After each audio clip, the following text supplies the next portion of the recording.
Hey, Anissa here with Firehouse Education, and this week the question that was emailed into me was, how long should it take me to get paid on a restoration job?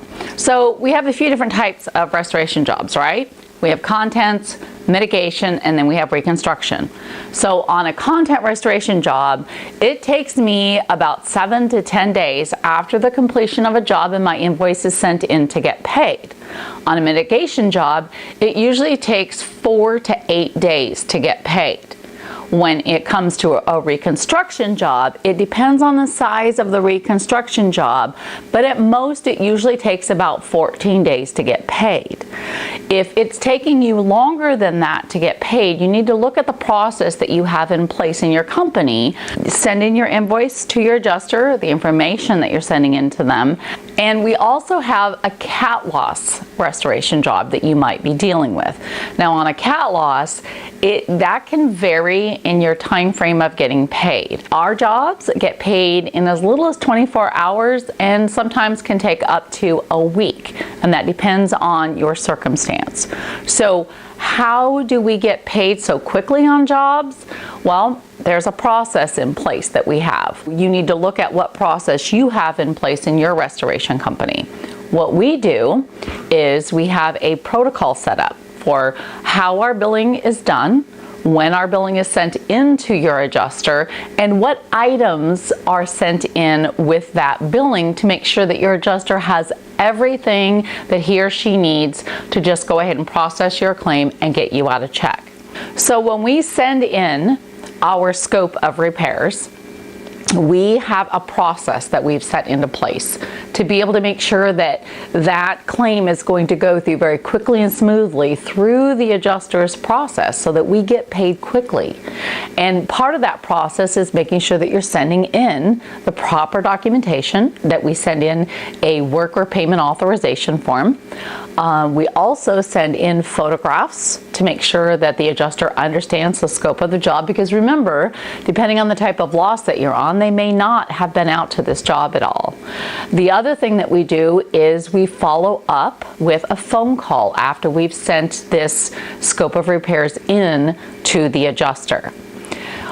Also, when you are setting up your system for processing, you want to make sure that you definitely get a video testimonial from your client, so that when the adjuster is pulling up your invoice or your scope of repairs and pulling up all of your documentation, they also get to see right away just how happy and ecstatic that your client is, their client as well, with your repairs or your work that's to be done. Now, I want to back up for just a minute, and I want to focus a little bit on content restoration. You know, I've gotten a few emails and some phone calls from contractors that are concerned because they've been 2 months, up to 4 months waiting on a content job to be paid out to them. So to begin with, if you are 4 months out on waiting to get paid for a content job, you have definitely waited way too long before you should be concerned about that. You should have already been contacting your adjuster, possibly your homeowner. Speed up this process and find out what is your adjuster missing to be able to pay out your claim or your scope of repairs. So always following up with a phone call to your adjuster is tremendous to make sure that they have everything. Look, your scope of repairs or your invoice that your adjuster has is not the only thing on his desk or her desk. They have dozens, sometimes 100 claims at a time sitting on their desk. So if you do not send in all of your proper documentation right away with your scope of repairs, you're going to go to the bottom of that pile, if you will, and maybe that adjuster doesn't have a whole lot of time to deal with that. So you've just kind of, made it more difficult for them, if you will, to pay you, okay? So you want to make sure you have a process in place that when you send in your scope of repairs or your invoice for the job, that you have everything that that adjuster needs to just push the button and be able to pay your bill outright, okay? If you haven't seen, in particular, a contents restoration check within 7 to 14 days of completing the job, you need to be following up with phone call and finding out what else that adjuster needs from you or what's holding up that claim, because that's definitely past the time limit that I would allow for an invoice to be paid out. If you're dealing with a mitigation, that should be paid right away as soon as the mitigation's done. And this is really important to be sure that you're billing your mitigation separate from your reconstruct, because you may be doing both parts of the job, and that's awesome. But don't bill them together. You can be paid on the mitigation as soon as it's done, and then do your repairs and do your scope of repairs to the adjuster for the reconstruction side, okay? And that can be paid out separately. And the same applies to your contents. That is a completely separate bill that should be sent in, separate from your mitigation, separate from your reconstruction, if you're doing that.